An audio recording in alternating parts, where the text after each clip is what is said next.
I'm so excited you're all here. I don't know why. I was just trying to figure out why my name shows up for so many of you, if not all of you. And I think it has something to do with the registration link. I think it is because I've had that happen to me before too. Oh, wow. So that's a bummer. I don't know if there's a way to change it now that it's set that way. I don't know. But if you want to come on camera, that would be amazing just to see all of your beautiful faces. Um, and then, yeah, we can get started. Is Pat? I see Pat. Awesome. Hello, Pat. Hello, Okay. So, pleasure to meet you. yes, we haven't officially met yet. Thanks for joining us. Um, Everyone on our call today, it's going to be a super exciting topic. The more I go into this topic, the more excited I get, and just the more I'm wanting to be in like with my hands in the soil myself. So I'm hoping actually to be doing a lot more gardening this year, and I'll be applying so much of what we talk about today myself. And I am really just so honored that Nicholas and Pat are joining us to have this conversation. They're doing really important work, especially in Iowa. I had no idea.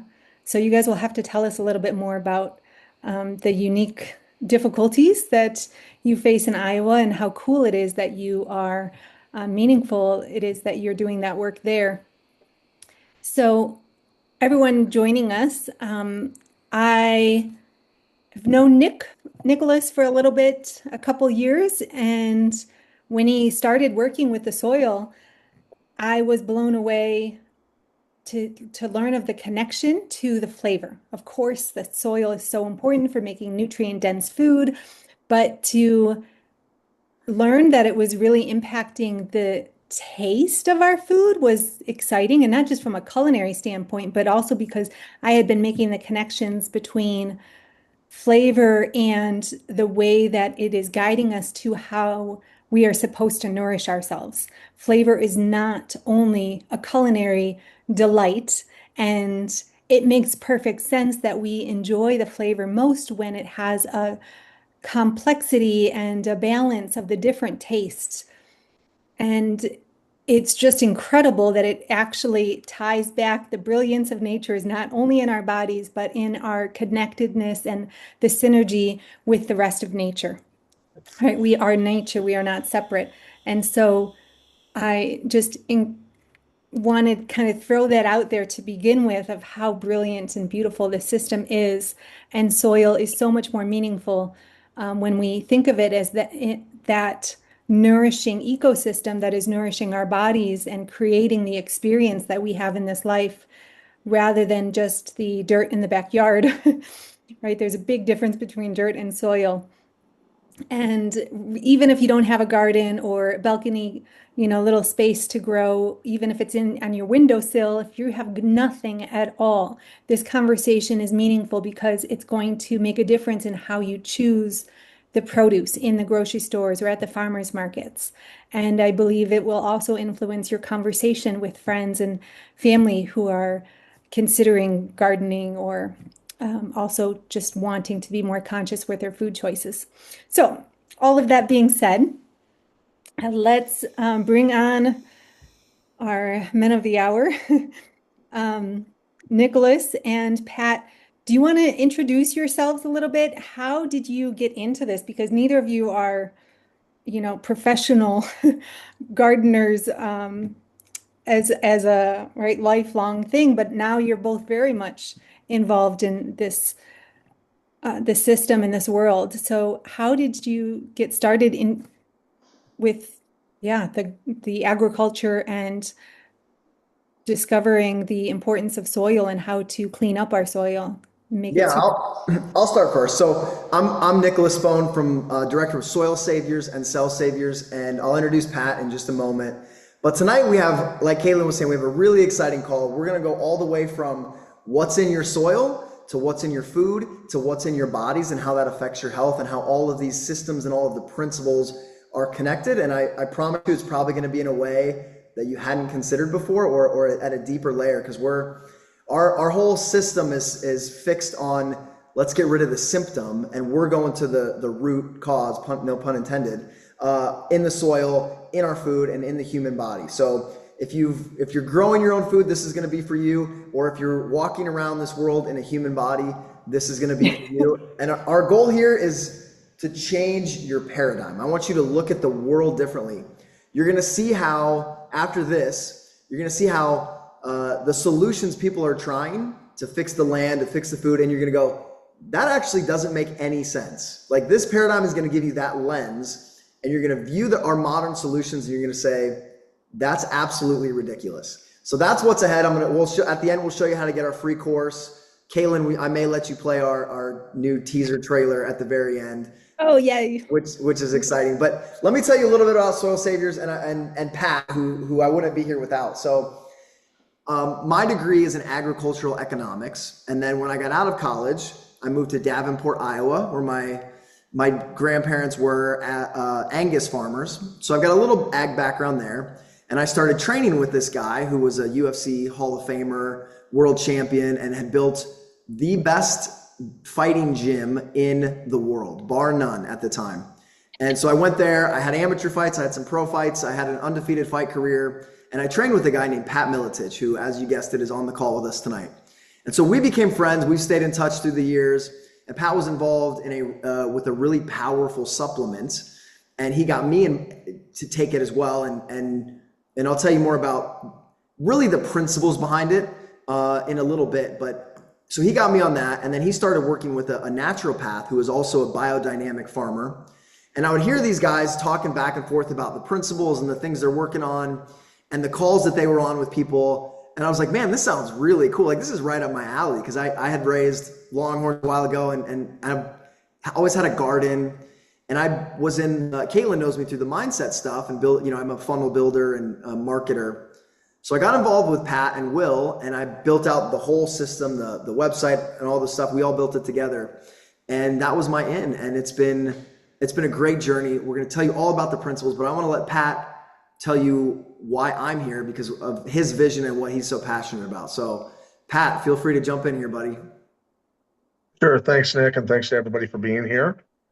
I grew up in Iowa, of course, and my childhood was kind of marred by a lot of respiratory illness, a lot of other related illnesses, things like that. But at the same time, I grew up in a community called Bettendorf, Iowa, that is a conveyor belt into Division I schools for athletics and academics. It's a very high-reaching, high goal-oriented community.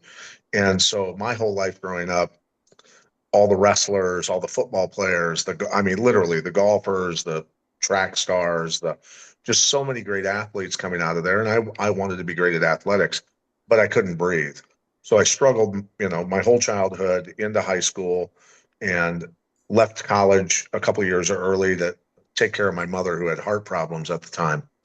Nonetheless, I had gotten into martial arts and kickboxing and some other things and decided I was good enough. I was doing well enough. I could turn professional at kickboxing. So I decided that kickboxing professionally probably wouldn't be a wise decision if I couldn't breathe. It's one thing to not be able to breathe during a football game or a wrestling match or whatever. You're not getting beat up, so to speak, I guess. So I did a lot of research. I really dug in and put together what I thought was going to be the solution, natural solution protocol. And voila, 10 days later, my respiratory system literally went from a straw full of mucus and just suffocating constantly to a crystal clear giant PVC tube, or what it felt like to me. And all of a sudden I could just do anything I wanted athletically, which of course led to a national championship in kickboxing and then a world title in the UFC, and then helping other athletes achieve, world titles themselves. And then moving on to all of a sudden I'm getting calls from law enforcement and then military groups and then high-end tier 1 operator teams, naval special warfare, all of these different calls. None of this would have, my point is, none of it would have ever happened had I not just decided to do research and stop listening to the medical doctors, I guess, which they couldn't solve my problem. So, given my family's agriculture background, I remembered distinctly, it's burned into my brain, of in the 70s when I was a kid, a lot of my older relatives getting sick with, the neurological illnesses, the cancers, dying early, a lot of those problems with the green revolution and the chemical applications ramping up so severely. So I started to, it wasn't long into my process of continued research that I realized that the environment was really toxified. And so for 40 years now, that's what I've done is experiment on human beings and myself on how can I push these athletes? How can they do things that other humans cannot do athletically, endurance wise, strength wise, all these different things. And what I viewed as real world applications for human performance and explosiveness and recovery, all of these things. And ultimately, after 40 years of research, you come to the conclusion and you realize that the soil literally is the human body and everything in between.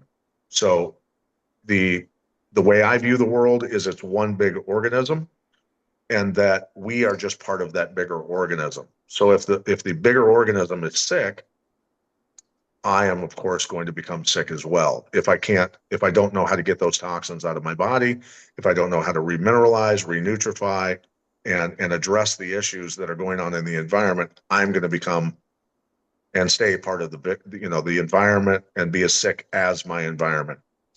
But I also realized that through a lot of research that the environment can be healed, and it can be healed just as a hive of honeybees who have issues with their health, which we've done, cattle, your pets, and ourselves. Everything is just part of the bigger organism. So what does a human need for nutrients? We need 90 essentials. We need 60 plus minerals alone. That's 2/3 of our nutrients, as you probably well know. But those nutrients have to be in specific form. All right, hold on, Pat. We're gonna get there. We gotta. Oh, We gotta do a little... I thought you were telling me just go. No, no, you're doing great. You're doing great. That was Okay. that was perfect. So what I want to get into here, but first I want to hear from all of you. And if you can put your camera on, we'd love that. Those of you we can see, Yeah. it's great. Either way is okay though. I know that doesn't always work. But I want to hear from you. What's your connection to this? What's your connection to food and the soil? Maybe you're like Caitlin, you're a chef. Maybe you're like Pat, you have a big garden. Or you're raised in a farming family. I'd love to know kind of what brought you here. I know I saw some of Caitlin's emails and there was something that probably intrigued you. And so we'd love to know that because we want to make sure we answer all of your questions and appeal to what brought you on. So you can leave a comment. You may need to put your name since it says Caitlin May. Please do. We've all, listen, I've done that on Zoom as well. So as you're working on that, I'm going to go over a quick outline and then we'll wind Pat up and turn him loose. So we're going to start with the soil and we're going to go over 3 myths that pertain to the soil. 3 things that people think about, 3 little paradigm shifts. And then we're going to do the same with food and we're going to do the same with human health. And what you're going to see is there's threads that tie all of this together. And I'm not going to give you any hints yet about what those threads are. You're going to uncover them as we go. And then we'll kind of review that and go over some changes that you can make, some ways to get those proper nutrients like Pat was talking about into your soil, into your food, into yourselves. And I'll give you links to the free course that we have. And there's one other thing. Oh, and maybe we'll play that exciting new trailer commercial we're coming out with. So let's start with the soil, Pat. And I think one of the most common myths is that and in this trailer, we convey the fact that in Iowa alone, we're spraying 53 million gallons of pesticides a year in Iowa alone. So Pat, let's get into the weeds and pests. We'll do these. These are kind of 2 different myths. We'll start with the weeds. So this idea that in our farms or in our gardens, we need to get chemicals to get rid of those weeds. That's treating the symptom, right? So Pat, tell us what the weeds actually do. Yeah, sure. So when soil is nutrient deficient, as we have done to Iowa and of course around the country, we've mined the nutrients out of the soil. Those nutrients have to be put back somehow. Well, nature, of course, always has an answer. And so the different types of weeds, each different type of medicinal herb, what I prefer to call them, which they should be addressed, pull different nutrients, whether it's iron or magnesium and calcium and all these different zincs, all the different minerals, vitamins, antioxidant properties, all of these things that benefit human health will be pulled and created in those medicinal herbs, so that when they die and decompose, they're adding those missing nutrients in the soil back into it, so that it can reach vitality and health again. And so ultimately, each one of those weeds, if you were to test your soil, if you had a farm or in your yard, and you weren't spraying herbicides, for instance, and you saw different types of weeds pop up, many dandelions, of course, and you know, different, depending on where you are geographically, you're going to have different types of weeds. But if you were to test your soil and then it showed the minerals that are missing out of the 60 essentials, you would go to those medicinal herbs and be able to pick those, have those tested, or just look up and do research, and you'll see and be able to match the low numbers in your soil with what those medicinal herbs contain and that they're trying to put back into the soil to fix it. So that's one of nature's ways of fixing soil. Yeah, so a field full of dandelions. And for some of you, you may know this may be new information for you, but I didn't learn this at my big university agriculture school. A field of dandelions is putting calcium, among other things, back into a deficient soil. And so when we spray those, we treat the symptom, but we're not putting minerals back in the soil. And so obviously that's gonna harm our plants. We're gonna have less productive food that has less nutrients in it, and that's gonna affect our bodies as well. So that's how it goes down the chain. And then Pat, let's talk about pests as well. So crickets, grasshoppers, locusts, mites, I mean, all the things that get into our crops and our gardens. Why do we have pests? Well, and pests would be considered technically, if we think of it from a symptomatic mindset, pests would be weeds, pests would be insects, pests would be bacterial infections, and pests would be fungal infections, right? So when bugs show up, they're there because the plants are basically saying, I'm sick, I'm nutrient deficient, I need to be recycled, eaten, and put back into the ground and start over. That's generally what's happening to a tomato plant or a cucumber plant or whatever it is that you're trying to grow, for instance, or an orchard tree, whatever it might be. But also the nutrient deficiencies that are going on is why, of course, the weeds showed up. That's why the pests show up, the toxicities as well, and also why bacterial infections happen in soil, can happen in plants, of course, and then fungal infections in soil and plants as well. So all of these things are pests, as we would describe them, and a symptom of the illness, the real cause, which is mineral deficiencies and toxicities. Yeah, so I think about it like our aura. You know, you can sometimes someone walks in a room and you can almost feel their aura. Well, it's almost like that with plants. A healthy plant has this bioenergetic field around it. So it's not just energetic, it's also chemical. It's producing chemicals that ward off those insects. So a healthy plant in healthy soil that has the full spectrum of minerals in the proper form are going to naturally deter pests. So when you see like a swarm of locusts, like going through and eating a field, they're returning that deficient field back into the soil to turn it back over to try to heal it. That's nature fixing itself. And so when you can put those minerals back in the soil and you have a healthy ecosystem and healthy plants, you don't have that imbalance of insects. And the insects that are there will avoid the healthy plants and go to the sick ones. That's what they eat. Does that make sense? How's everybody doing here? Good? All right. Then the last myth I want to go over is this idea that, okay, so modern agriculture, we've got these deficiencies in weeds and pests. What they're doing is spraying chemicals on it. But even if they believed us and they said, okay, maybe we just need to put these nutrients back in the soil, what are they putting back in? It's usually nitrogen, phosphorus, and potassium, and maybe a little calcium, maybe a few other little things, but there's 60 plus essential minerals for plants that big agriculture is not putting back into farming soil, and we're missing it from our food supply and from the plants. So Pat, do you want to touch on, I guess, just the modern philosophy of, you explained this well, so I'm going to let you explain it, how our dead soil is, and the plants are just holding up. Yeah, sure. Yeah, the soil is just a medium to, well, the dirt now is just a medium to hold plants up.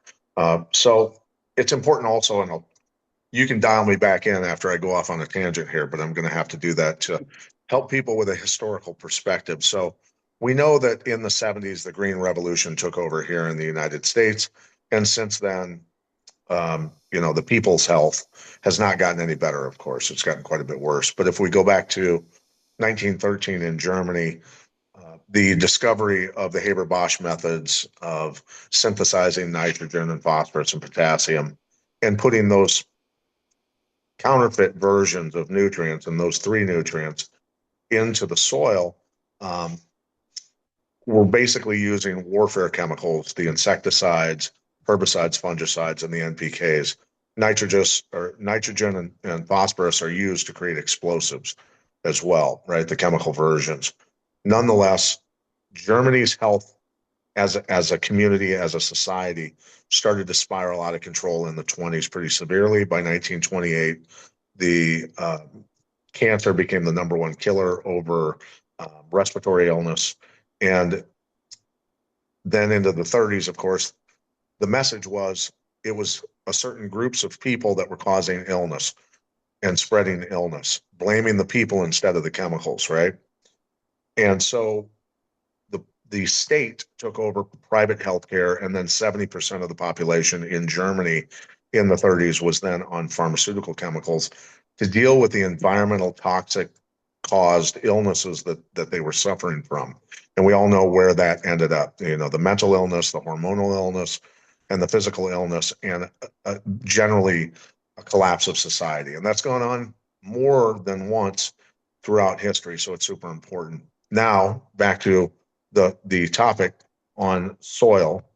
When we use synthetics to grow plants, they will produce fruit or vegetables or corn or beans, but they're very ill. They have no immune function and they can't protect themselves.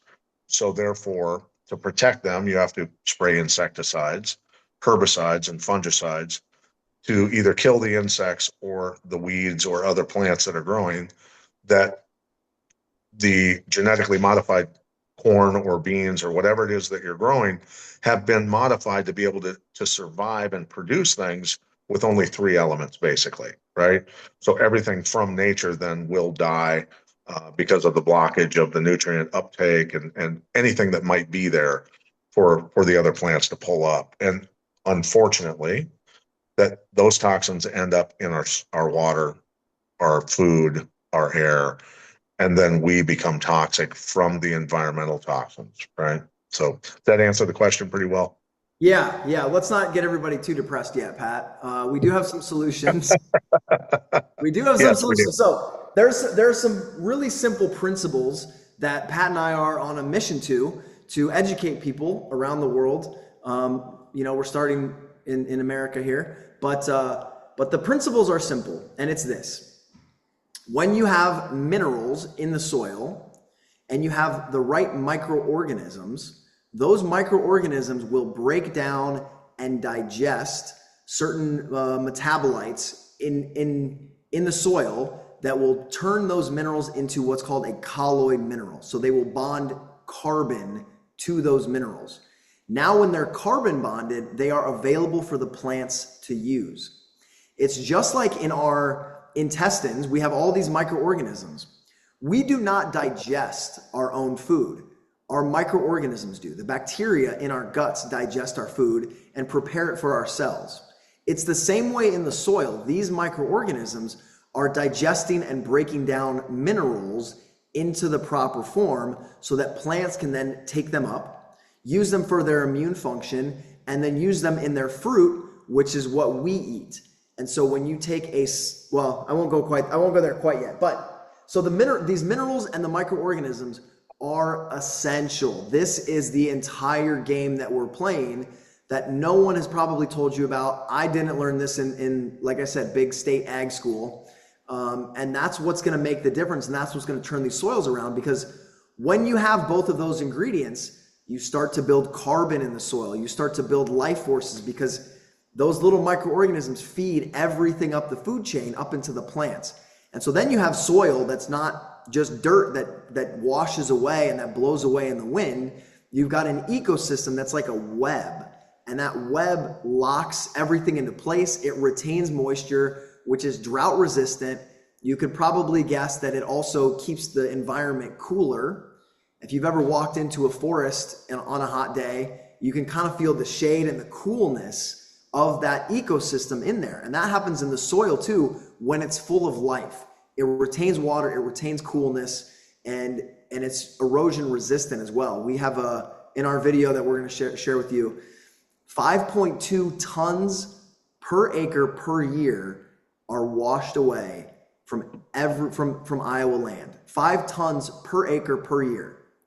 That's because we don't have these minerals and these microorganisms in place to build soil. We have just dirt that's been killed. So Pat, did I miss anything there? I stole your thunder a little bit. No, it was a really good explanation. And the main thing is that so the rocks, we'll just say it this way. The rocks below the surface of the soil and the clay are releasing molecules of inorganic metals. Those are not usable by the plants or us. The microorganisms, when Nick talks about bonding those with carbon molecules, turns that from an inorganic metal into an organic metal that is then called a colloid mineral. And those are the minerals that in that form provide vitality and life on Earth. And so then, of course, the vitamins and the essential fatty acids and all these things that are happening.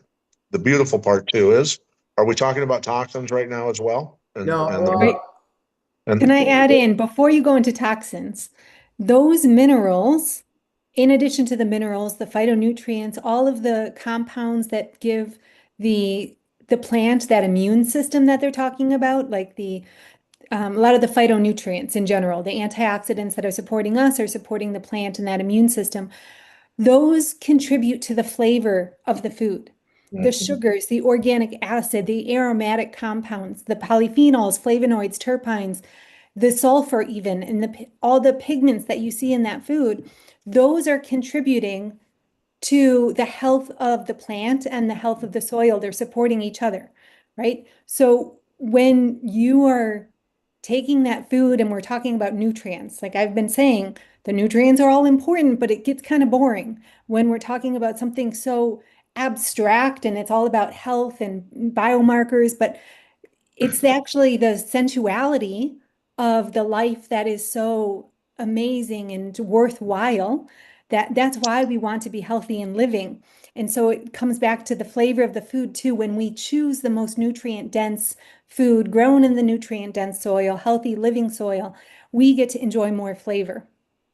And if we let that flavor be a guide, and our community here is amazing. You guys are super conscious, super wise and intuitive to choose the whole foods. So, when we're talking about flavor, we're talking about the flavor of the whole foods, not the processed, highly hyper concentrated flavors. That's a toxic mess of its own. that's a drug. Yes, those are drugs, but you can tune into that sensuality and enjoying the flavor of your food, knowing that it's more nutrient dense, and then also just having more curiosity and interest in the soil because it's going to support the flavor, which then supports your body. The flavor comes before the health of the body. Like it doesn't work the other way around. And so if we can just kind of appreciate the beauty in that. And I think it adds a little joy to the conversation. So just wanted to chime in there that it's the overlapping, those nutrients are also contributing to the flavor. That's where we're going next, Caitlin. That was a great segue. Pat, I'm going to go back to you to wrap up toxins in the soil and how we can eliminate those, because we didn't touch on that yet. And then we'll get into the food. Sure. And no, I appreciate it.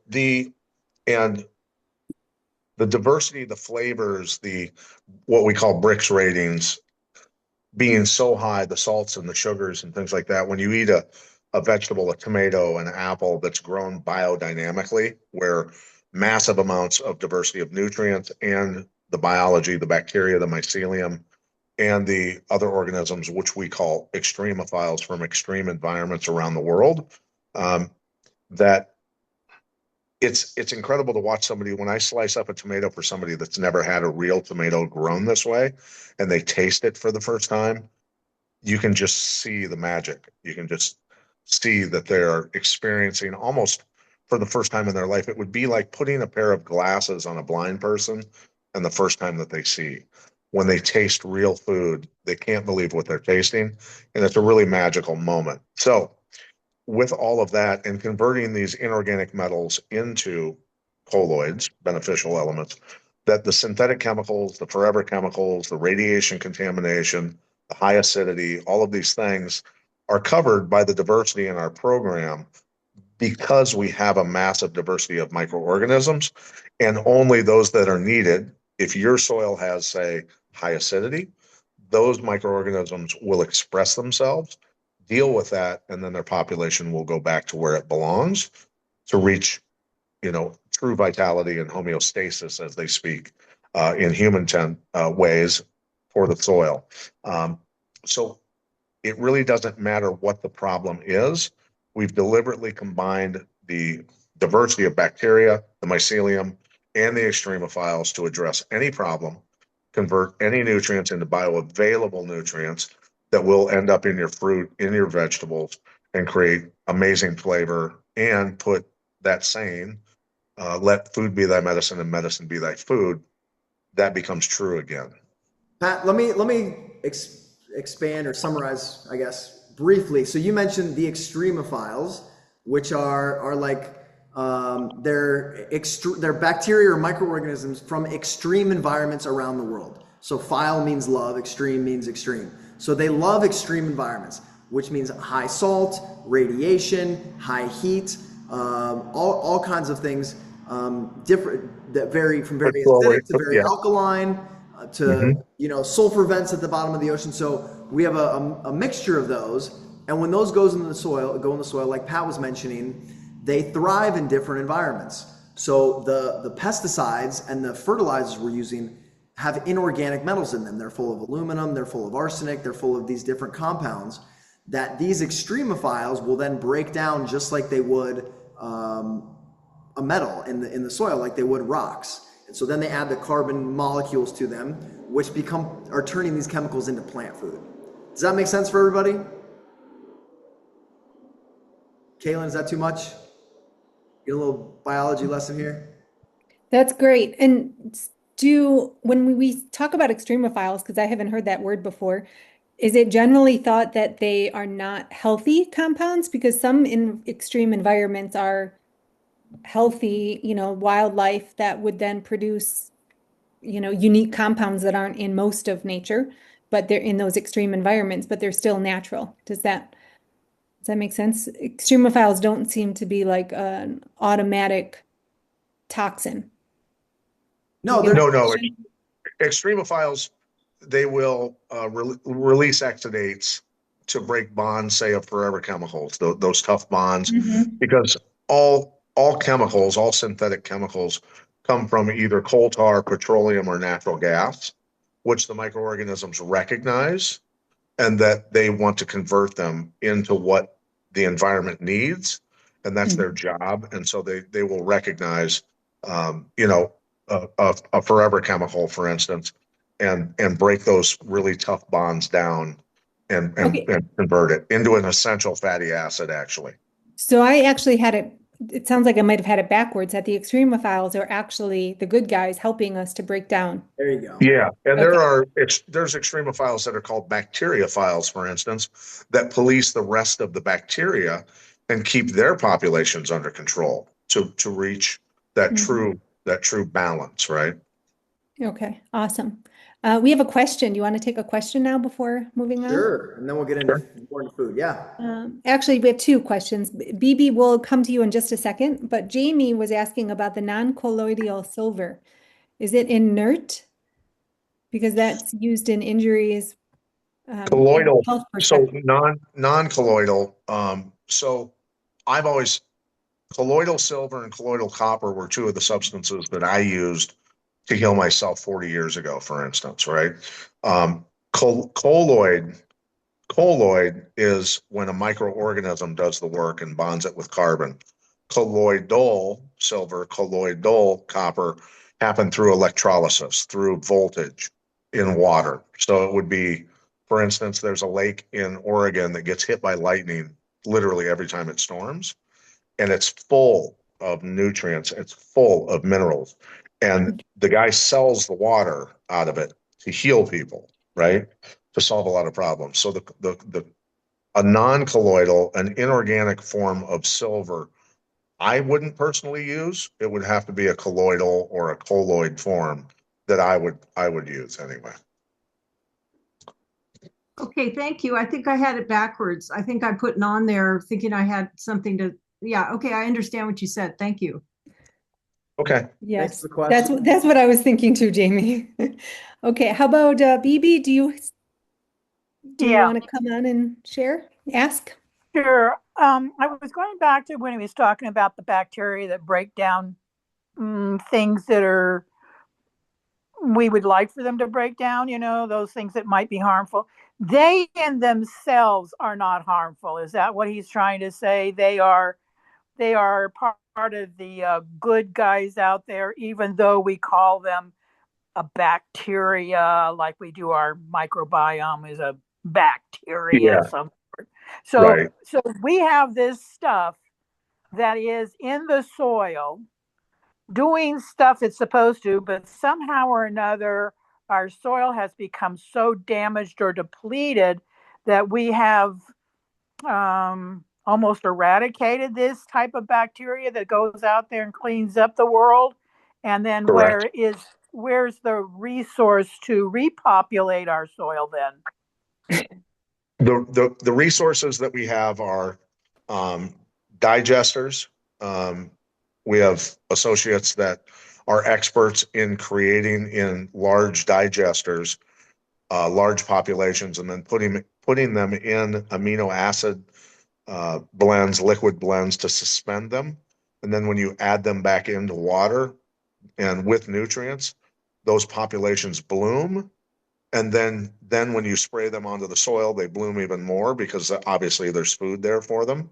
So that's how that operates. And then there's some that are suspended in powder form as well, a different diversity, a different group.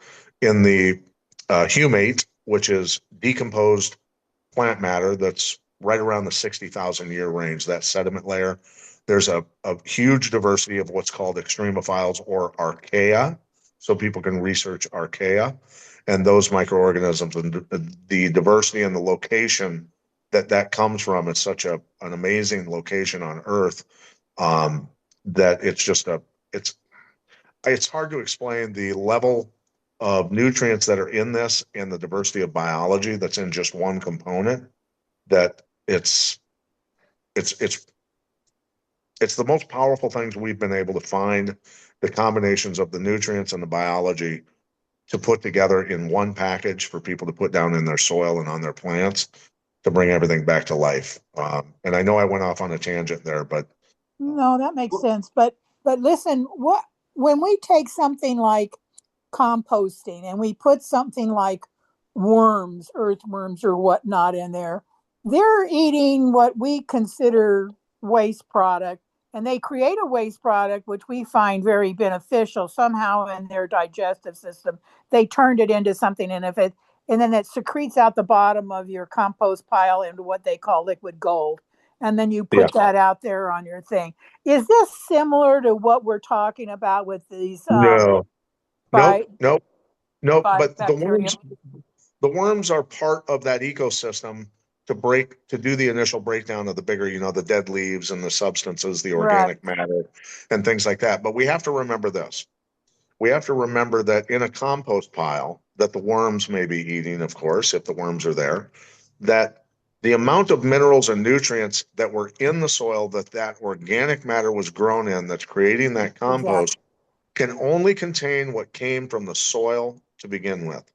So we can create compost, it's organic matter, but most folks around the country are creating compost, an organic matter to put in their soil that could be void of 40 or 50 minerals, right? And so that's the Yeah, unfortunate part that a lot of people are missing. So by a gotcha. lot of people, a lot of soil experts who create compost around the country, Billy Bond being one of them, who's one of the best in the country, and his son William Bond as well, very educated guys on soil. They use our product in their compost to not only break it down quicker, but to literally ramp it up so high and full of nutrients and life and biology that then it becomes, literally that's the black gold that we're talking about. All right. Thank you so much for And clarifying. BB, Yeah.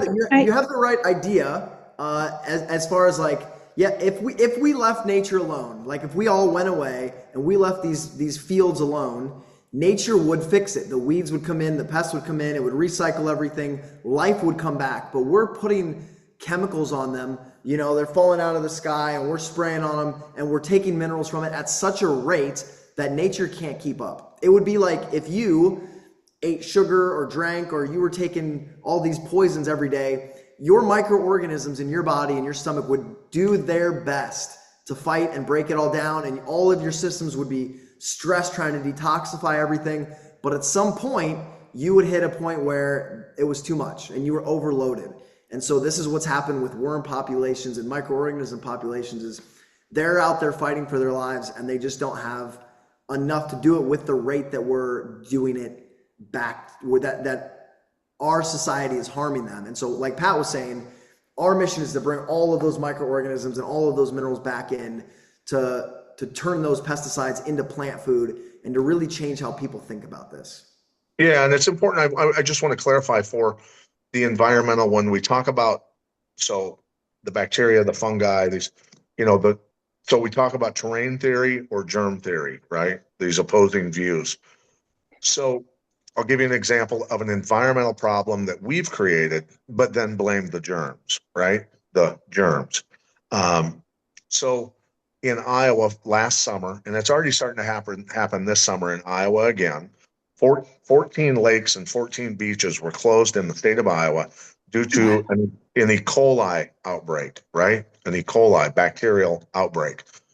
So Iowa, again, 53 million tons of pesticides and synthetic fertilizers, all these things. Well, when it rains, where does that go? A lot of it's going to run off into the streams and creeks and into these lakes and create a massive toxic imbalance. How does nature fight back? E. coli, a bacterial explosion to digest these synthetics that we've put into the environment. They call that an infection in a human being, right? When you go to a doctor and you have an E. coli or a staph or any of these other microorganisms that get out of population or escalate in terms of their population, that's called an infection. Then they give it an antibiotic to kill everything to try to get them under control. When instead, if we would have done it correctly with full diversity of nutrients and biology, none of these things would be happening. And the runoff from all the fields would actually make the lakes and streams and creeks healthier. Yeah. I loved what you pointed out. Thank you so much, both of you, for sharing about that in more depth. One conversation I heard in one of your videos in the past was about how toxic the soil, not just the soil, but our environment is with all of the toxicity. A normal compost or different solutions that most farmers come up with, or different people that want to support the breakdown of the nutrients and, a natural system, it doesn't have the intensity that's needed to deal with the breakdown of the heavy metals and different toxins. To me, Right. that was really powerful in recognizing, oh, what should be enough isn't enough anymore for the level of toxicity that we're dealing with. Right. Yeah. Yeah. And that's the problem is that, the regenerative ag community talks about, using cattle to heal soil. So the thing is that I have conversations with folks in that world and say, well, are you putting any nutrients? What nutrients are you putting back in the soil? and most of them aren't doing anything. And I say, so is a cow going to eat grass that was grown in nutrient deficient soil and suddenly magically produce minerals inside of its body and then excrete it out its rear end and produce magical mineral rich poop? No, it's not. It's going to be void of the nutrients that were void in the soil, that were void in the grass that it ate, right?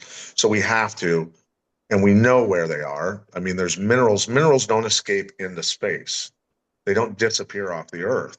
There are massive deposits all over the country that literally we could heal the country 1,000 times over, all the soil, every inch of it, over and over and over again, endlessly. And that's sustainability, right? That's true sustainability. So let's get into Caitlin's out here with flavor.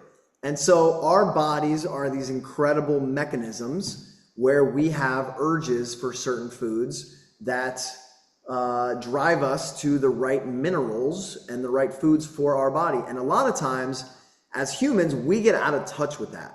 But animals do not get out of touch with that. They know exactly what to eat. They can find it from hundreds of yards or miles away. They're like homing beacons to foods and plants that have the minerals that they require. As humans, we get a little disconnected from that, don't we? With all the pizza and donuts and sodas, sometimes our system gets a little hijacked by these flavored drugs, if you will. And so, but when you can cut yourself off from those drugs and you learn to taste flavors again and learn what your body craves, you're going to go towards those nutrient rich foods. Like Caitlin was talking about, if you have a garden, if you've ever pulled fresh herbs out of your garden or a tomato, you go to the store and you cut open a tomato from the store and it's like white inside and it's kind of hard and spongy. When you get one from a garden that you've grown with good soil, it's a completely different flavor experience. Like, it's not even the same. And there's a term called terroir, and it's like the flavor of the land. I think it's a French word. And so in France, they love their food and their land and cooking and wine, and the land imparts a very specific flavor onto grapes, onto wine, onto herbs, onto beef, onto anything that grows on it. And so when you strip the land of those microorganisms, which are the ones converting the minerals, then the minerals aren't in the food, the plants aren't that healthy. You got to spray them with all this synthetic chemicals to make something that represents food but doesn't have the flavor.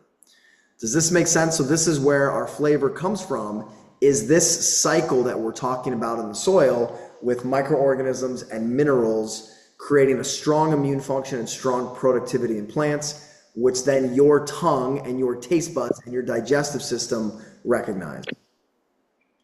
Yes, beautiful.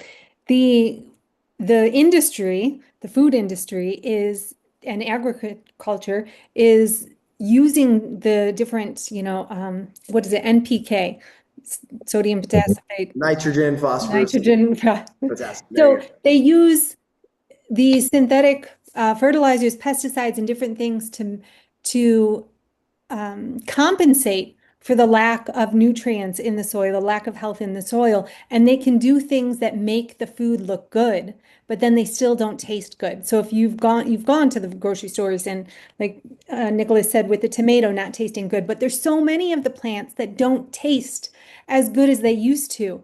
And then you're not as motivated to eat those plants.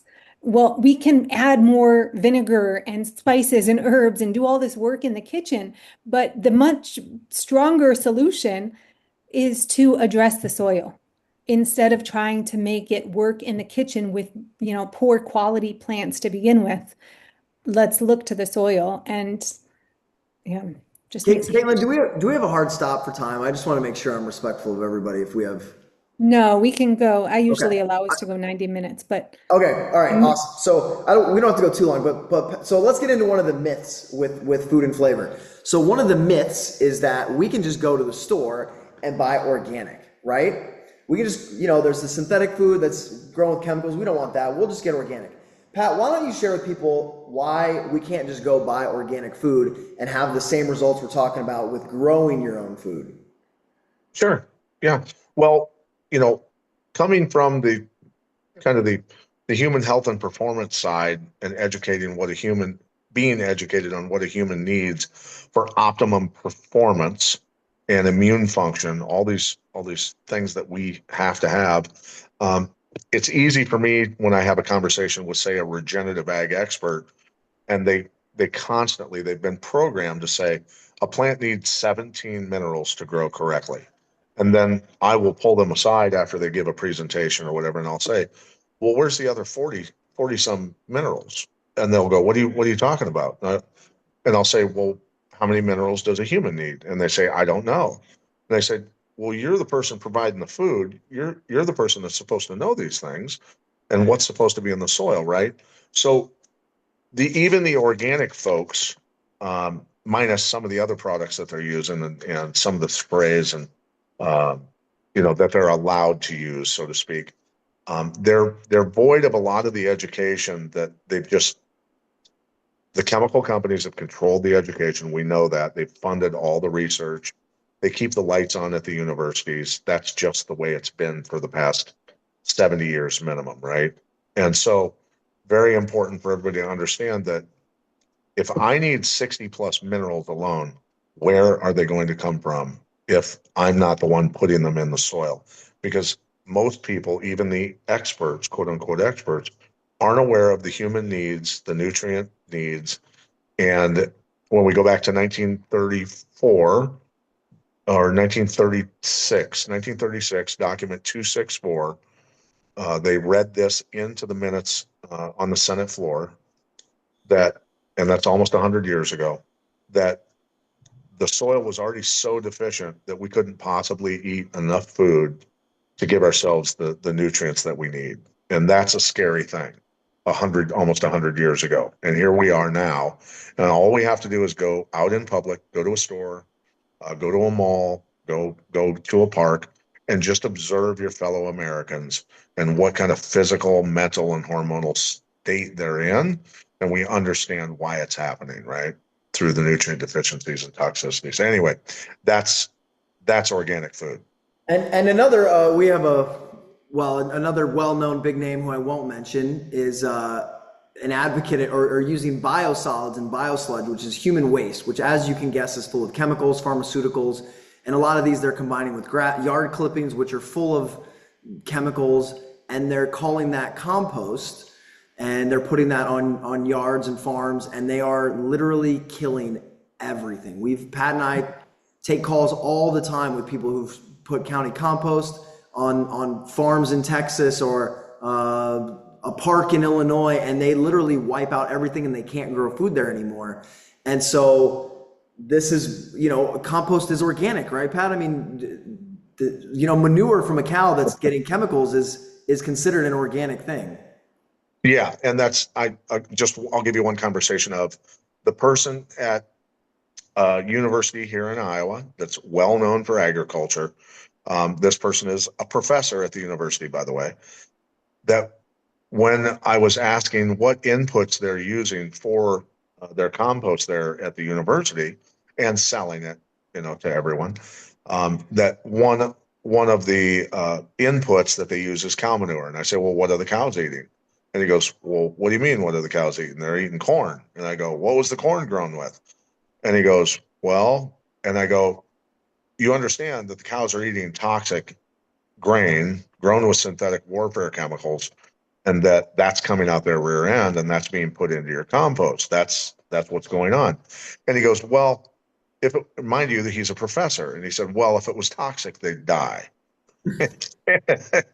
And never mind the infections that the cows are getting and all the vaccines and everything else that they're getting to survive the toxic environment or whatever it is they think. But that's the problem, right? All we ask people to do is just think below the surface. Pat's really popular in the industry, by the way. All right, so this is kind of where our flavor comes from. We encourage people to grow your own food, because there is nothing as fulfilling as picking an apple off of your tree that has great soil and compost that you've created and cycled back into the earth. And, and Pat's got a massive garden. He was at my house last year. I got an apple. I sold it, but I had an apple tree and a big garden. And even today I was just picking wild berries. I got some wild black raspberries. It's that time of the year. So we are always trying to eat from the earth as directly as possible. Another problem with our food supply is even if you go get organic, what they're doing, and not just organic, but all produce, most of the time they are picking it before it's ripe, and then they're ripening it with ethylene gas. And so when you don't have a natural on the vine ripening process where it's connected to nature and the circadian rhythm and the time of the year, there's phytochemicals in there that want to deter pests, and yes, you're a pest to the plants. They want to deter you from eating it. So when you pick it before those chemicals have transitioned to make that produce edible, you are getting all of the toxins from the natural toxins from the plant. And just because they're natural doesn't mean they're good for you. And so when you grow your own food, you can pick it, you can see it ripen on the vine and get it and eat it when it's at its peak state of nutrition, and it doesn't have those chemicals that are trying to ward off pests, including you, from eating it before its seeds are ready to be spread all over the earth, because that's their job, is they're trying to procreate. And so they make fruit, they put seeds in that fruit. When those seeds are ready, the fruit ripens, which is healthy for you. You eat it, poop it out, or where I'm from in Iowa, generally any wild produce you get has a big seed in it. So you would chew it, suck on it, spit the seed out, and keep walking. Eat the next one, and then down the road, you're putting its babies all along the path. And if those aren't ready for those seeds to go into the ground, the fruit's going to poison you. Maybe at a slow level, but that's the produce we're getting in the store. Mm-hmm. Does this make sense, Yeah. Keelan? Great points. It Yes. makes total sense. And your body is brilliant. So little poisoning like that is, no big deal in the grand scheme of things. But it's also a burden. All these things are cumulative, right? So the less we have to deal with those burdens, the better. And not the beauty of gardening, in addition to everything that we've talked about thus far, is that it gets you connected to the earth, gets you grounded and in a meditative state.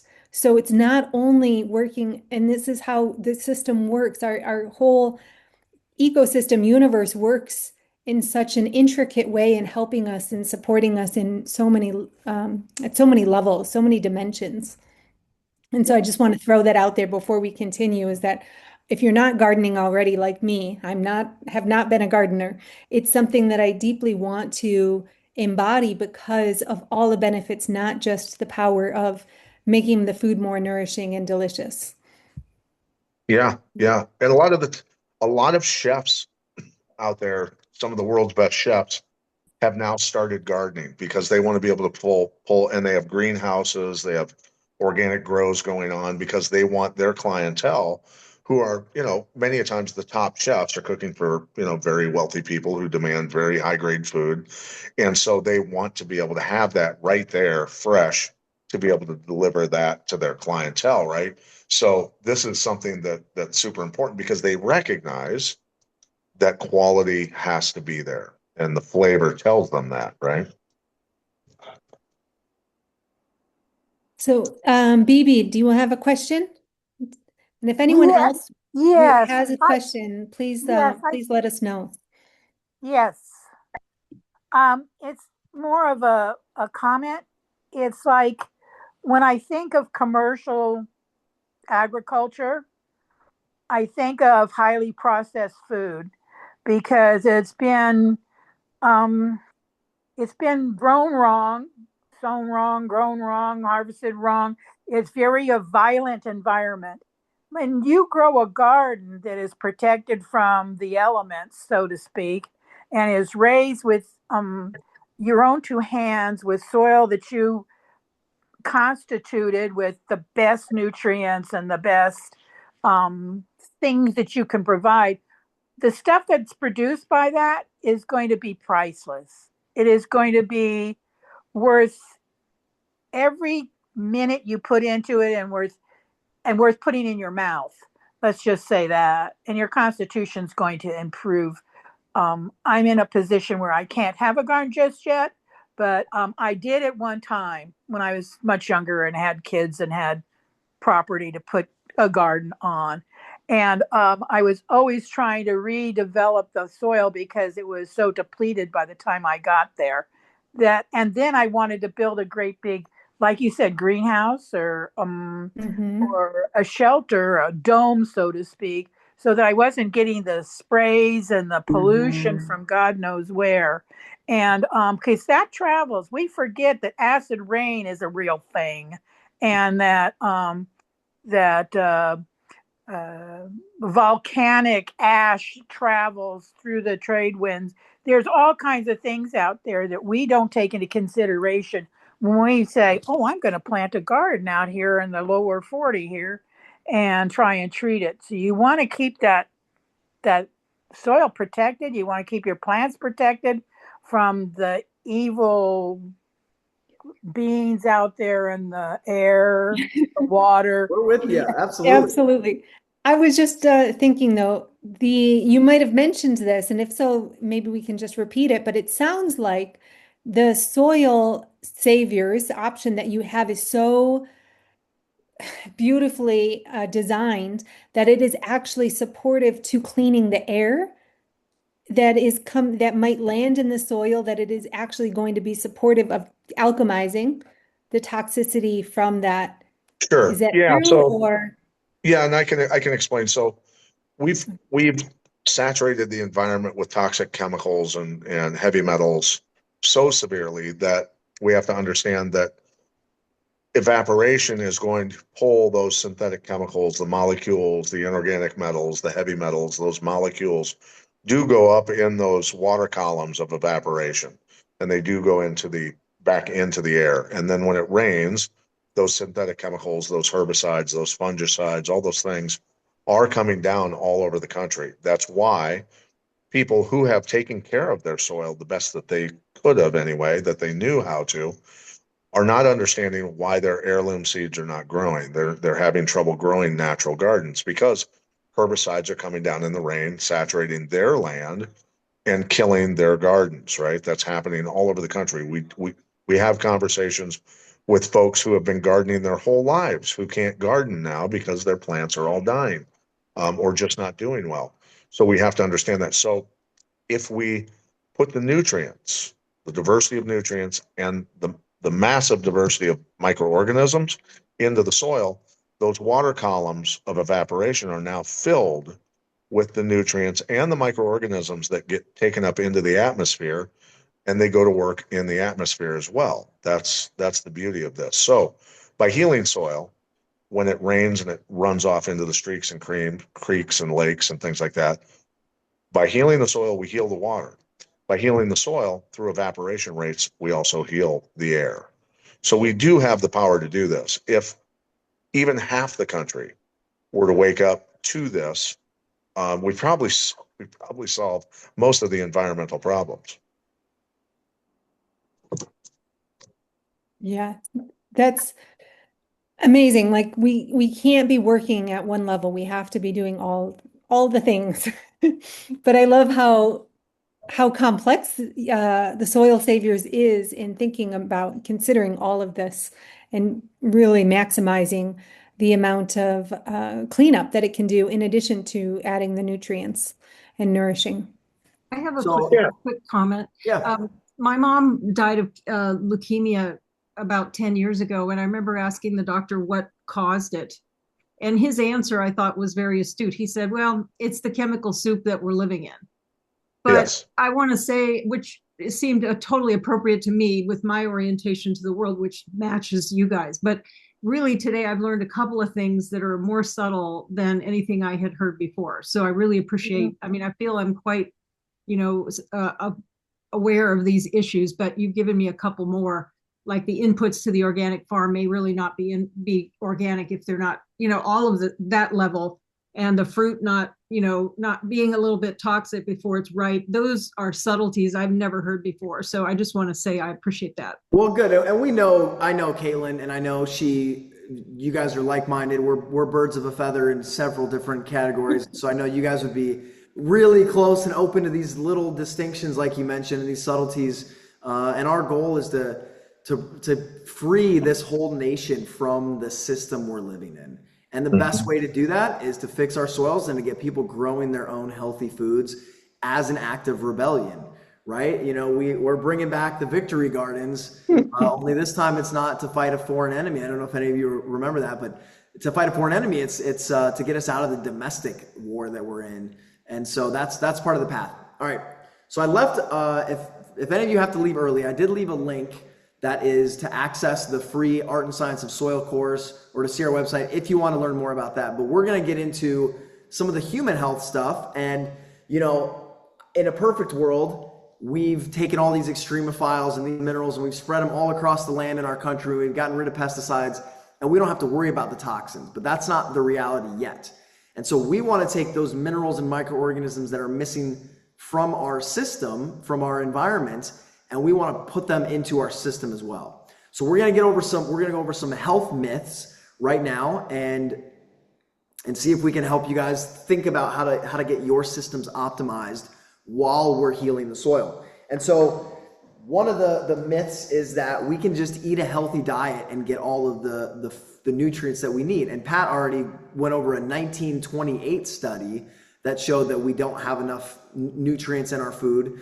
And then I've done some research, and it's in the video that we'll share at the end here, but it shares that we have 40% less nutrients and minerals in our food now than we did 50 years ago. And that's being kind. Yeah. That's being kind. And some of you remember 50 years ago. It doesn't seem like that long ago for some of you, maybe. But the food we had as children, all of us, it's not the same now.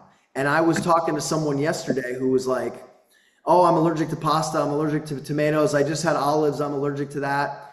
And he's Italian. And I said, you're an Italian that's allergic to olives and tomatoes and pasta? And he goes, oh, it's hell. And I said, what happens when you go to Italy? He goes, oh, I can eat all of that. and so this is our country and this is what we're facing. And so we have to take some measures because we're not getting these things from our food. Is everybody on board with that? And so ideally, like, I don't want to take any supplements. In fact, I've dramatically simplified my supplement routine because one thing that happens is, so that's the first myth, is that we can eat enough food. The second myth is that we can go to the grocery store or the pharmacy or Amazon and grab a bottle of an isolated mineral compound and take that, and that will count as our minerals. So Pat, I know you're itching to jump in here and go on a little bender about synthetic minerals. So let's dive into it. So tell us why we can't just go buy a magnesium off the counter at the pharmacy and change our health. Sure. The 95% of all of our food is grown with chemicals now, of course. So we don't have real food. Real supplements originally came from concentrated micronized berries and fruit and vegetables, herbs, things like this. So now they've synthesized everything in terms of vitamins, in terms of creatines and all kinds of different things, what they call supplements. Those are now synthetics, right? So not real, number one, not nearly as beneficial, and most of the time quite harmful from my perspective of research. That's the vitamin world and the other supplements. Minerals are not in the form, they are in the inorganic metal form generally in the average vitamin mineral supplement. So they're not absorbable. And if you do absorb them, which you will absorb some of them, they're not doing you any favors. Inorganic metals, heavy metals, and synthetic chemicals cause DNA damage. That's proven through probably 1,000 studies. We do not want to put those things into our bodies. So when I go, I need zinc, the doctor tells me I need zinc, or the doctor tells me I need magnesium and this and that, and I take the inorganic form of it, it's not benefiting me. It's really not something you want to put in your body. So those minerals and those vitamins having come from the soil, ending up in the plants, organically grown berries and fruit and things like that, those are going to be beneficial. I used micronized antioxidants from berries and grapes and fruit and vegetables. That was one of the components I used 40 years ago to heal myself. Well, now those things are almost impossible to find. You can find a CoQ10, for instance, but it's either synthesized or it came from grapes, for instance, that were grown with synthetic chemicals, which reduces the antioxidant ability of a grape, for instance, by 70%. Well, there's no reason for me to take it when it's got synthetics and its power to heal has been reduced by 70%. So what did we have to do? We had to go into the earth. We had to go to ancient deposits where all of these components are existing still and in pristine condition. And like I said, very, very concentrated amounts. Don't get ahead of me here, Pat. We're going there. I promise. I'm just We'll be okay, right okay, there. sorry. But that's what we've had to do. Yeah. Well, and I want to add to that. One other thing is they have to be in proportion. Like in nature, you don't go find a block of magnesium and eat it until you get enough magnesium. It's mixed in the produce with manganese and zinc and copper and all of the things in the proper form, in the proper proportion. And so when you take magnesium, your body is scavenging for manganese and all of the other things that it needs to make that magnesium available to your cells. And so it takes work and energy for you to try to take those synthetic chemicals, or even if they're not synthetic, but they're just isolated, and to try to put them in the proper form and the proper Right. proportion. And that takes energy and work. And then you've got byproducts of waste from that energy and work as well. And so this is why we're advocates of growing your own food, to get those minerals in the proper form. And so we can't eat enough food to do it. We can't take synthetic supplements enough to do it. And then the last myth we'll go over, and I'll let Pat then jump into back on that thought about these minerals. The last thought is that we can just detox our way to health. And I've been guilty of this. I know, Caitlin, you too. I'm big on, fasting is great, but the problem is if you're missing minerals and you're not getting the nutrients you need, is fasting putting those back in your system? It's not. So for someone who's got plenty of minerals and plenty of nutrients in their body, and they've just got some toxins or some fat, fasting is going to be great for them. They're going to get those out of the system. As long as their drainage pathways are good, they're eliminating well, fasting is going to be awesome. For people who are mineral deficient, fasting is going to do the opposite of that. It is going to cause more issues because your nervous system will be on high alert, and it's going to experience more danger than it otherwise would. Does this make sense for everybody? And so don't get me wrong, I'm all about detoxing and fasting, but if you're in a compromised state where you're missing minerals and you're missing nutrients, you could be doing more harm than good. Yeah, amazing. And I just want to add into your point before about you needing the whole food to have all of the nutrients in proportion as nature intended. With the plant foods, this community knows the power of eating the vegetables and the fruits. You're also getting the water. That living water in the food is huge for all of those nutrients to be utilized. And on top of that, if we're having the raw food, which is not always the best for everyone, depending on the issues you're dealing with, but for a lot of people, the raw is amazing. We also get those enzymes added in with the food. And of course, that's going to be they're even going to be that much more powerful when you're growing them yourself in the nutrient dense soil. But I just want to throw those two things in there, the soil or the water and the enzymes. Yeah, we've got another project we're working on with bringing in water structuring devices, because we know that's important, and our cells need structured water, and the way it flows through creeks is very different than the way it flows through our plumbing. And you're right, produce structures that water, our cells structure that water. So that is the form of a living water. But Pat, do you have any comments on detoxing your way back to health? I would say that, in biblical times when I don't know how, I'm sure there's plenty of people on here that have read, the Bible. But when the disciples came to Jesus and said, we just simply can't figure out how to get rid of the demons out of this one.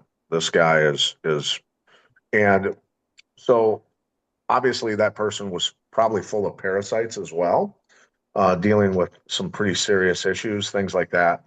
Well, it's one thing for them, because Jesus would say, well, the fasting and to get rid of those demons, it takes a special level. an extreme level of fasting and prayer. Well, today add in the synthetic chemicals to the nutrient deficiencies, and you're going to be loaded with a lot of pests, right? The infections, the bacterial infections, the fungal infections, the parasitic infections, all of these different things, which I've dealt with myself in life. I forgot about my health when I was no longer a professional athlete. I decided that I was still invincible and just didn't pay attention to a lot of the things that I was preaching, and I got myself in a lot of trouble health wise. And I had to then go back to the principles and do this. But as far as detoxing, you're going to remove a lot of toxins, but your cells are going to release a lot of other things. And then when your cells are starving, when you start to eat again and drink again, your cells are going to suck up the toxic components of the environment, of course, because they're desperately looking for something. And that's when Nick says you can literally detox yourself into the grave. You can. And so it's very important to put nutrients in while you're detoxing, the nutrients into your water, for instance, if you're doing a water fast, and make sure that your cells are getting what they're supposed to have. Yeah, so let's talk about our system, Pat. So there's certain nutrients that we need, and I guess the core product that we believe in is called a fulvic colloid mineral. And so Pat has kind of become one of the world's renowned experts. I don't know if you're world renowned, but I think you're one of the world's experts. You're renowned in my mind anyway, Pat, which is probably good enough. About this compound and these minerals. So Pat, tell them about our fulvic acid, why it's different than what else is on the market, and how it can be what it does to the cell on a cellular level for us. Sure. Most fulvic and a humate in an agriculture world is decomposing plant matter, animal matter, you know, soil and different sediment layers. So leonardite, different coal deposits, dead seafloor beds. There's a lot of these types of deposits around the world. Most of them have fossilized and are not or no longer bioavailable, something that are going to be extremely beneficial to the human living organism or to an animal. Our deposit that we pull from is the most nutrient rich that we've been able to find on the planet so far. It's also in a living peat bog up by the Arctic Circle. So it's still living. It's pre-fossilized, so it's highly concentrated and still basically a living organism with all of the beautiful balance of bacteria and everything else in it. So when that's exhumed up out of the ground, and that auger has never moved in the past 5 or 6 years. So it's not like we're going all over the place and digging holes. That's not what's happening. That it is then dried and then flash frozen under extreme pressure, which turns it into a nano-size powder.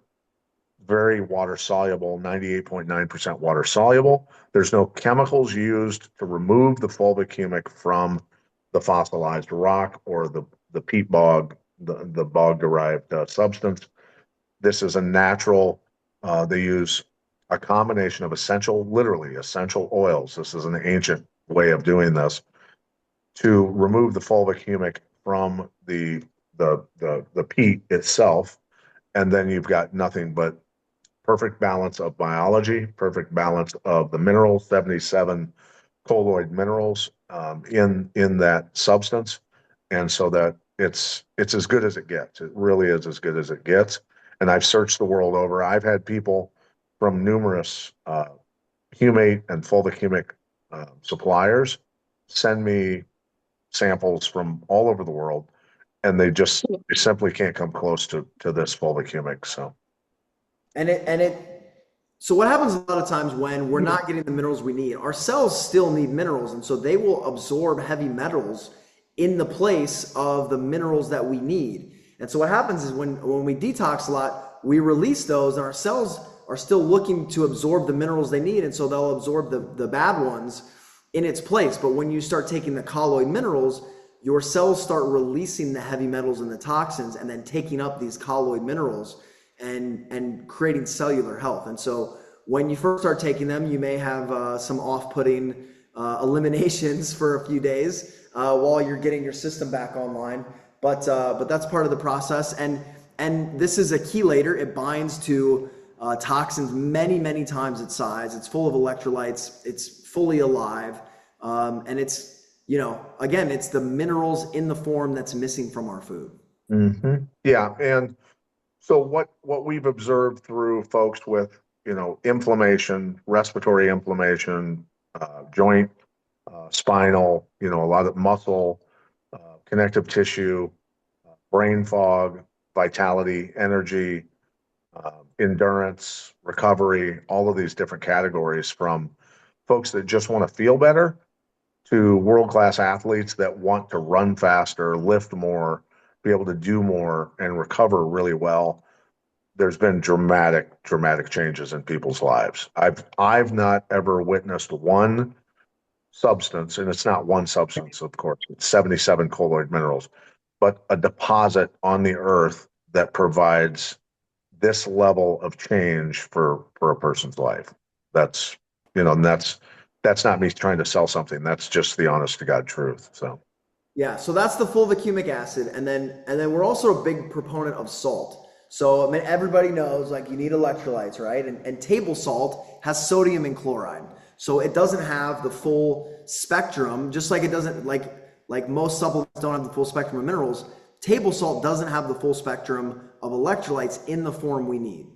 Now, you think, oh, I can go get something like an LMNT or some electrolyte that one of these biohackers are promoting, and that's got magnesium, potassium, and sodium. It's got three, but there's not only three electrolytes. And what happens is, when you have a good salt, a good sea salt from a pure source, you've got a full spectrum of electrolytes and sea minerals. And so this is important because, think about it, our ancestors probably primarily lived on the coast. They swam in salt water, and if they didn't live on the coast, salt was a highly prized possession because it preserved their food. So you grow cabbage in your garden, you chop it up, you put it in a clay pot with salt in it, and you preserve it. And so our ancestors were eating a lot of sea salt, right? The salt of the earth. The word salary came from salt because they were paid in salt, because it was so highly valued and so essential to health. Another thing to think about is digestion comes from bacteria. It's just bacteria breaking down things. That's what it is in the soil. That's what it is in our system. It's breaking things down. Well, when you have salt and fermentation, it's the same thing. So the bacteria in our stomach that are fermenting and breaking things down, those lactobacillus strains, need salt to live. So to maintain healthy digestion, a good balance of microorganisms, and an electrolyte mix, you can't just go get 3 electrolytes in some generic synthetic packet like an LMNT. You have to have a living sea salt. And the problem is, most sea salt in our country that gets shipped in has been irradiated. So it's been killed. It's not living, and that changes the form. And guess what? Our ancestors did not eat irradiated sea salt, did they, Pat? no, I don't think they were quite that ignorant. Yeah. I just have to chime in here because, as an expert in nutrition and nourishing the body and flavor, and our taste buds are designed for picking up on salt for the electrolytes and the minerals. Yeah. We are also the body is able to use all of those electrolytes and the minerals from the food, and we pick up that flavor of saltiness in the celery, in the beets, and in the carrots. And it's very subtle compared to the sea salt that we have nowadays, but that's a very natural form. And so it's not that that food is very low in salt, it's that that food is very naturally plenished with the sodium from the nutrient dense soils. But when we don't have the nutrient dense soils, then we're not getting as much of those nutrients from the food. And the individual can pick up on whether they need the salt or not from sea salt, or or if they're getting enough from the food, or if they're getting too much from the processed food and everything. So I think the research shows that about 1/3 need added sea salt, or would do best with added sea salt, and 1/3 are more sensitive and they should not have any salt, and then about 1/3 is kind of there in the middle. It doesn't really matter one way or the other. I just want to throw that out there because my community, some of them are very aware that they do not do well. And then others actually have experimented, I think, with having zero salt added to the diet and actually feel better when they did add it in. So that's Yeah. going to be more And individualized. again, the source is important. If you're struggling with salt and you have a table salt, you can't compare that to a high quality sea salt with how you feel. You got to try them separately because they're two completely separate things. And Caitlin, the other thing that I'd add is the old adage, salt to taste, right? If it Yeah, tastes good, 100%. your body's probably wanting it. If it Yeah. doesn't taste good, you probably don't want to eat it. Yeah. And I always say too that as we heal, what is healing changes. So even if something was great for you to not include, doesn't mean it's going to continue to be the same way and vice versa. So we've got to tune into those senses. Yeah. And you shared a link, Nicholas, in the chat for the course, but I think it goes to the product. And maybe you could just It explain the pages. should, yeah, let me try it. It's always something Because here. I know people are interested in getting the Soil Saviors Ah, product okay. as well. So maybe you could explain how to go about that if it's the time. Yeah, so I was trying to give them your link. So we generally have a pop-up where they can sign up. If they go to that link and then they go, let me see here. How is everyone liking this, by the way? I know Jamie said it was super interesting to have the little nuances.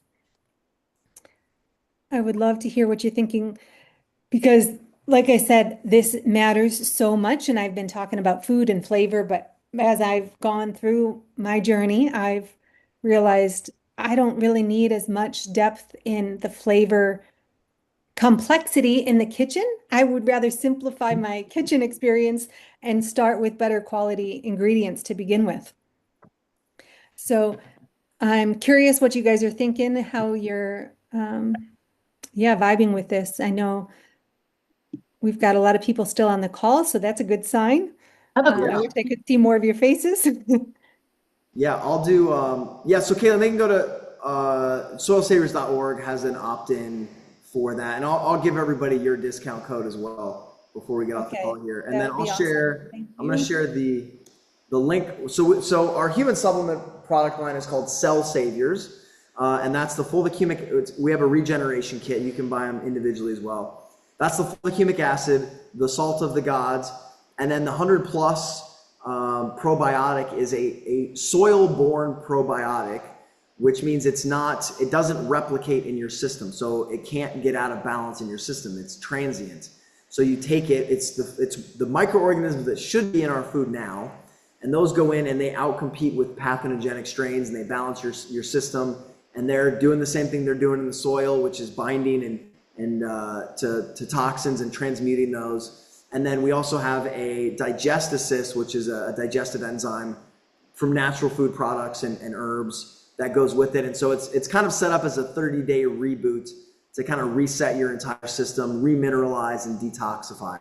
I won't do a fast anymore without the salt and the fulvic acid, because it's like when those toxins start coming out, the fulvic acid and the salt bind to it, flush. It's such a powerful thing, especially when you're in a state of ketosis, to keep getting those minerals. So that's Caitlin's link right there. And then you can use the code, what did we say, Caitlin? Flavor 10 is to get you 10% off anything through Caitlin's stuff.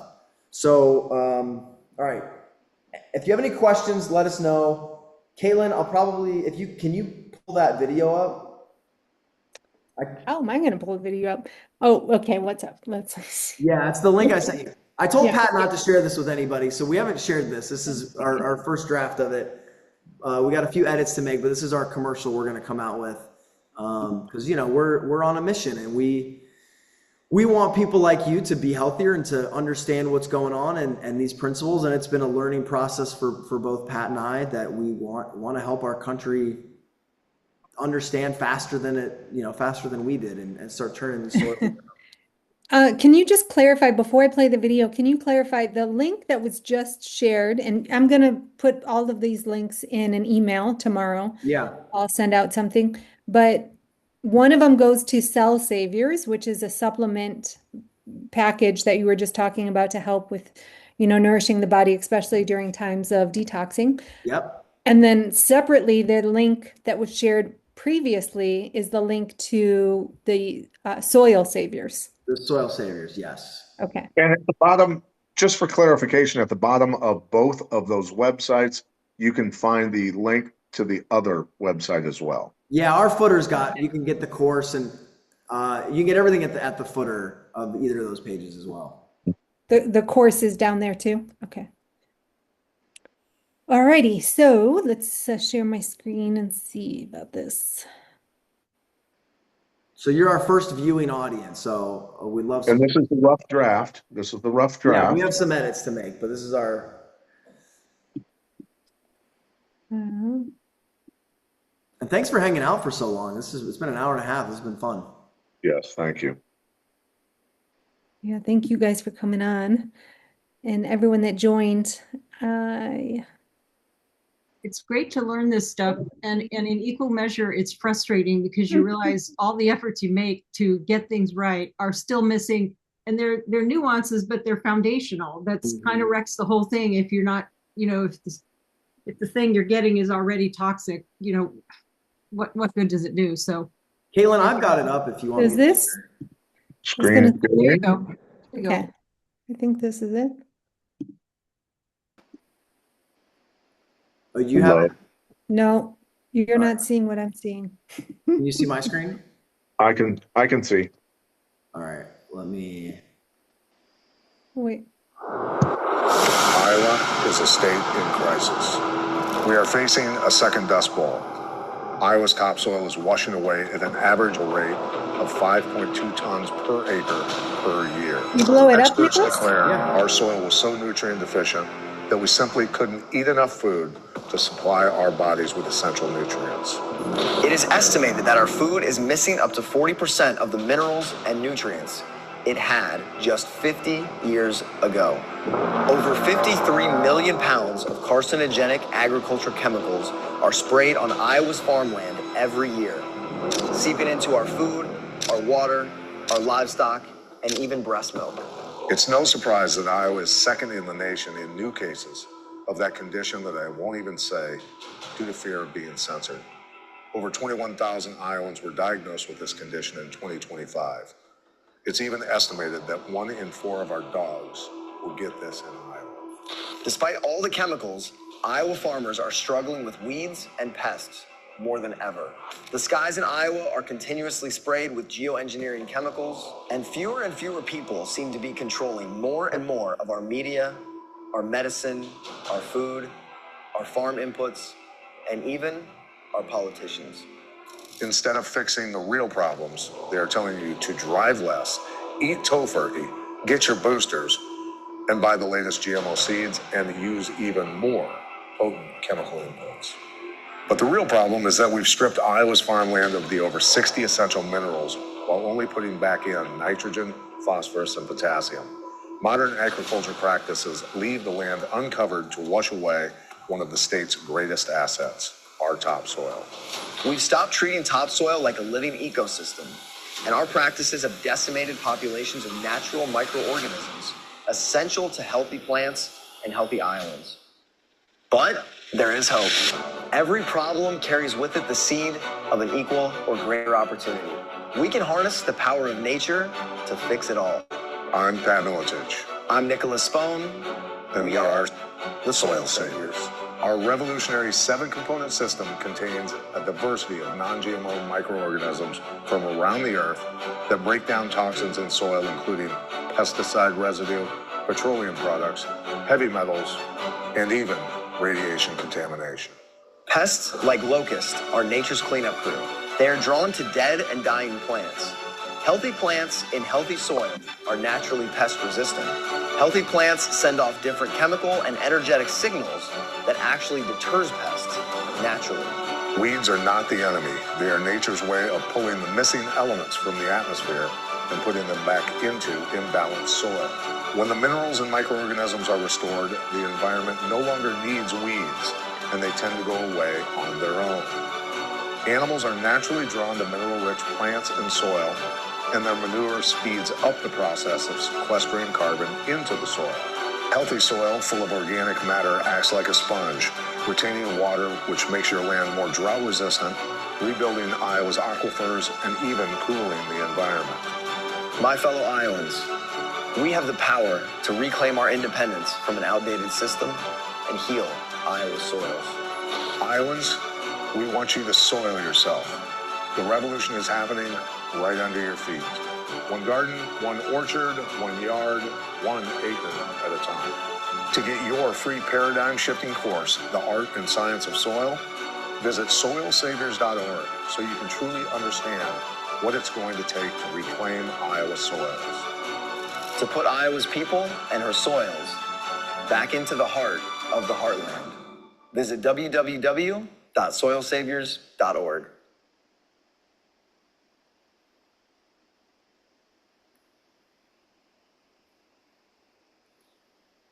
I love hopefully it. everyone enjoyed that. It's been great, and we're here for questions if anyone has any. Yeah, I don't know who's someone on camera was going to chime in earlier. Me. Yes. Hi. Huh. What's your Hi. name? Linda. Hi, Linda. Yeah, this has been great. My question is, and maybe it's in the course, but I have no land, I have no sun, I'm in the woods. I can't grow even a flower. But anyway, in the event, I don't think I'm going to live here forever, that I can grow something even in a pot or whatever. Um, what is the best soil to just, when you have to buy soil, what would be the best soil to buy that you would put these products into? Like, what would be the best start? Try to find topsoil that wasn't pulled from, agriculture land. Those types of places probably would be. If you can find topsoil that was for a new subdivision, where it was, dug, where the holes are dug for the foundations, things like that, where it was a field, for instance, it's probably going to be less toxic than most places, but Anything you that you can't buy. guarantee. Yeah. Okay. Then. Thank you. Yeah, you'll have to start your own compost pile and treating it, and maybe when you get to your next spot. But yeah, and we have. Does Patrick King sell a soil, Pat? He has amendments and he Just does, yeah. If you go to the Soil King, if you Google search the Soil King, Patrick King, he's got some bags of really high grade, totally non-toxic, very nutrient dense bags of soil. Where is he? He's in California. Okay. Yeah, thank you, Nick, for bringing that up. I shouldn't have forgot that. yeah, and we hopefully very soon are coming out with a garden product as well. So you'll have to get on our email list for when that comes out. For those of you just growing in containers and on your back porch and in small gardens. But those with bigger acreages, the soil kit's really a powerful tool for turning land around. We get video testimonials all the time. So yeah, it's actually very inspiring to see those testimonies. And someone just asked a follow-up question. They're using Pro Mix as their first soil, and can they use the product on that? And I guess the question, if they buy any soil, try to get the best soil they can get at their, gardening store, then they just use the product on that and start with that. Yeah. Awesome. yeah, we got to bring these soils back to life. That's our mission.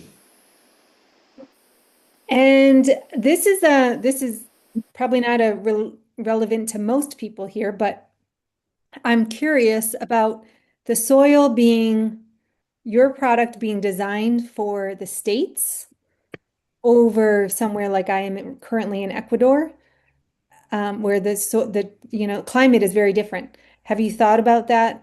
It won't really matter because the the soil, no matter where you're at, is going to be generally nutrient deficient. Any NATO country, or I mean, all over Africa, South America, Central America, Mexico, America, Canada, Europe, they're using synthetic chemicals now, right? They're Mm-hmm. causing all kinds of problems, and there's going to be nutrient deficiencies as well. Um, the soil, it's when the, and I'll just be brief with this, but when they say invasive species, right? So an invasive species growing in the soil, for instance, um, we have to remember that even though it's considered an invasive species, say from Asia or something where it's growing, it's still pulling nutrients that are missing in the soil. So it would be like saying an illness that came from Africa on a plane, for instance, somebody who had whatever name you want to give that illness and somehow gave it to somebody else or whatever, that is that suddenly an invasive illness because it's from a different continent when it went from human to human. So soil is universal over the globe. And that in many ways, unless you're in the Himalayan foothills and places like that, it's going to be severely nutrient deficient and toxic, most likely. Mm-hmm. So I can grow, or you can grow, you could grow a garden in sand with these nutrients and this biology. You could put a cover crop of seeds, clover, for instance, and grow that clover on top of sand. And as it died and decomposed, you're creating topsoil on top of the sand, right? So we can create out of thin air, so to speak, topsoil on anything, red clay, sand, gravel. It almost doesn't matter. Okay. Thank you for that. So this soil saviors can be used wherever you are. Yes, Like it doesn't matter climate at all. right. Okay. Yep. Awesome. Cool. I have another question about containers, raised bed gardens, and some of these, I don't know, they almost look like plastic. I don't know if they are, but there's like holes and then they're real tall and then the plants will grow Mhm. out of the holes, like towers. Tower gardens. Yep. Yeah, are those things toxic, what they're made out of? Are they leaking into the soil? Well, the soil would be touching the inside of Yeah, the. I don't have evidence for that. I think that process would be slow enough that it probably wouldn't affect you, but over time, it could be something to consider. Yeah, absolutely. I mean, they're Are you talking hydroponics? no, No, the tower gardens that are like the plastic things where Yeah. the Well, is that and is that so leaking the in? and the molecules of, remember, plastic comes from petroleum. So the biology, the bacteria and the mycelium and stuff are going to be digesting those molecules and converting those molecules into essential fatty acids, which are ultimately plant food. And that's one of another associate um, that supplies a component of what we use, deliberately grows some crops with raw petroleum and biology to prove that the nutrients in petroleum are actually extremely beneficial once they encounter the diversity of biology. okay. So to answer that, you want to make sure the right biology is in that container. So it's There not you go. Yeah, I don't really know what they're made out of. They look like plastic. I'm not saying that they are, but likely. they But look like plastic. Yeah. And some of yeah. them come with a center that you put live worms in them. That would be very beneficial, right? Yeah. Sure. I think overall it's the growing of your own food is what's most important. Yeah. That soil is whatever the soil is in the plastic is going to be better than store-bought food. But if you can get the right biology in the soil with soil saviors or other, other options, I don't know any other option that would be as convenient, but then it's going to be even more nutritious and more flavorful. But I also want to speak quickly to the hydroponics, which is when we're growing the food in the water, or they're not using the soil.